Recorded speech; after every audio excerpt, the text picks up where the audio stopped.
Kembali lagi di Cerita Cinta Channel. Jangan lupa like, comment, and subscribe ya. Terima kasih.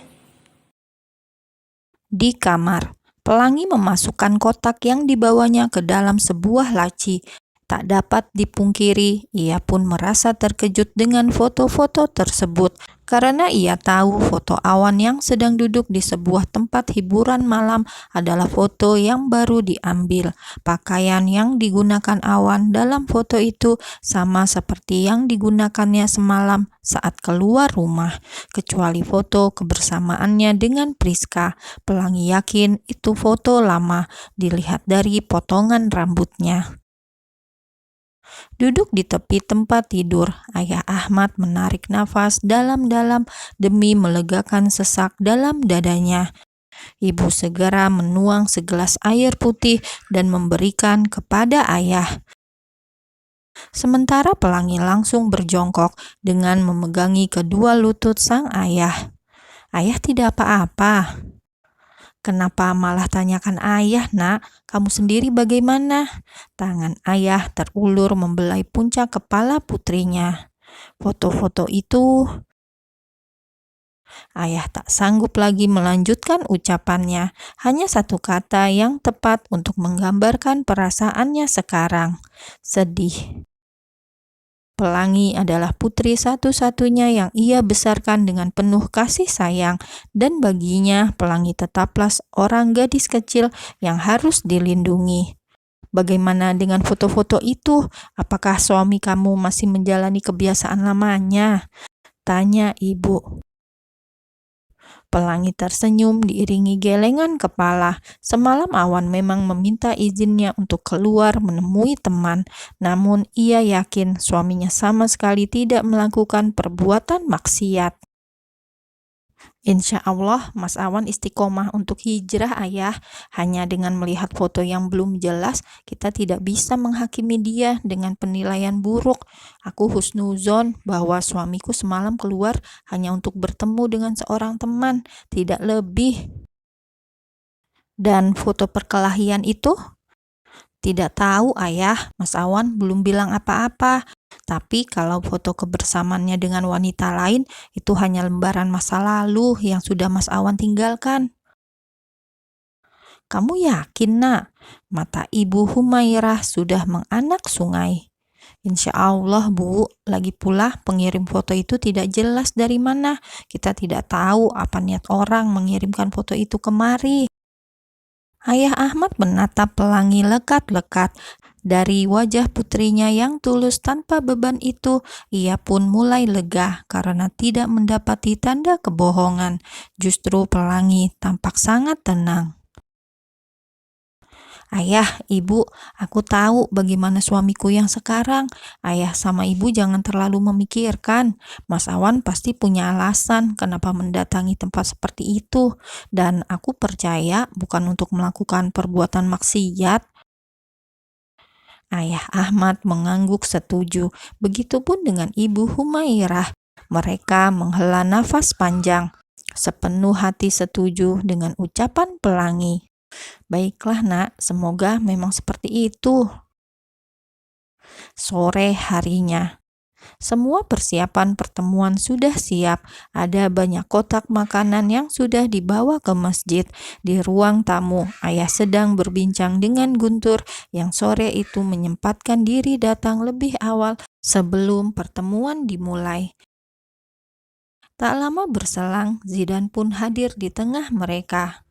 Kamu dari mana, nak? Kenapa baru pulang? Bukannya hari ini tidak kerja ya? Iya, ayah. Aku habis urus sesuatu, makanya lama pulang. Sementara Pelangi masih berdiri di dapur menatap minuman yang baru dibuatnya. Sejak Guntur mendatanginya malam itu untuk menceritakan aib masa lalu Awan, ia merasa enggan untuk bersitatap dengan pria itu, bukan karena membenci, tetapi hanya untuk menjaga pandangan. Kenapa tehnya tidak dibawa keluar? Sapaan ibu membuyarkan lamunan Pelangi. Tidak apa-apa, Bu. Apa bisa ibu saja yang membawa minumannya keluar? Bu Humairah menatap putrinya heran. "Memangnya kenapa? Kamu sakit?" Pelangi menggeleng pelan. "Tidak, Bu, hanya saja," ucapan Pelangi menggantung. Melihat raut wajah putrinya, Ibu Humairah pun mengerti bahwa Pelangi mungkin tidak enak dengan Guntur yang pernah gagal untuk melamarnya. "Ya sudah, biar ibu saja yang bawa. Suami kamu juga barusan datang." Pelangi yang tadinya murung langsung tersenyum. "Mas Awan sudah datang?" "Iya, baru saja, tapi katanya mau ke masjid dulu karena belum sholat asar." Pelangi mengangguk sambil tersenyum. Ibu pun segera membawa minuman ke ruang tamu. Ayah, Guntur, dan Zidan sedang mengobrol santai. Guntur baru saja memberitahu tentang Awan yang merupakan salah satu bawahannya di kantor. Ayah Ahmad cukup terkejut mendengarnya, berbeda dengan Zidan yang terlihat biasa saja. "Wah, ayah benar-benar tidak menyangka kalau Nak Awan bekerja di perusahaan Nak Guntur," ucap Ayah Ahmad. "Semoga keberadaan Nak Awan bisa memajukan perusahaan." "Amin," sahut Guntur. "Saya juga tidak menyangka, dan saya baru tahu saat dia masuk kerja untuk pertama kali setelah cuti panjang. Kecelakaan itu memang membuat Nak Awan tidak bisa berjalan selama hampir 3 bulan." "Memangnya kecelakaannya kenapa, Ayah? Soalnya di kantor saya sempat dengar beberapa berita bahwa Awan kecelakaan karena berkendara dalam keadaan mabuk." Tatapan Zidan langsung tertuju kepada Guntur, sedangkan Ayah Ahmad menghela nafas panjang. "Astagfirullahalazim, fitnah itu lebih besar bahayanya daripada pembunuhan. Berita itu tidak benar, Kak Guntur. Sebenarnya Kak Awan kecelakaan karena sedang buru-buru menyusul Kak Pelangi," ucap Zidan seolah sedang membela kakak iparnya.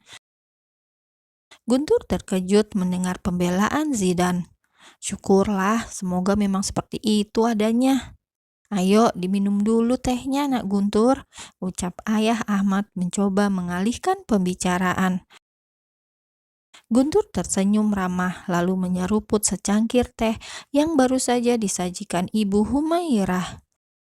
"Oh ya Ayah, sebenarnya ada sesuatu yang mau saya tanyakan tentang pembangunan rumah tahfiz."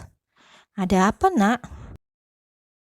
"Saya berniat ikut menyumbang untuk pembebasan lahan itu. Saya sudah siapkan dana sekitar 500 juta. Sisanya mungkin bisa didapat dari para warga di sini." Ayah Ahmad terlihat cukup bahagia dan lega mendengar niat baik Guntur. "Alhamdulillah, semoga menjadi ladang amal jariyah untuk Nak Guntur. Semoga Allah membalas dengan kebaikan yang berlipat." "Amin." Zidan ikut tersenyum. "Alhamdulillah, terima kasih Kak Guntur, tapi dana untuk pembebasan lahan sudah lebih dari cukup." Baik Ayah maupun Guntur sangat terkejut mendengar ucapan Zidan, sebab pagi tadi dana yang terkumpul masih sangat jauh dari kata cukup, bahkan belum mencapai angka 100 juta. "Bagaimana bisa, Nak?" tanya Ayah masih tak percaya. "Iya Ayah, Alhamdulillah sudah cukup. Pagi tadi ada seorang hamba Allah yang sudah menyedekahkan sebagian hartanya. Sisanya juga masih cukup untuk melanjutkan pembangunan." Rasa tak percaya masih terlihat dari raut wajah Ayah. "Tapi siapa yang menyumbang sebanyak itu?"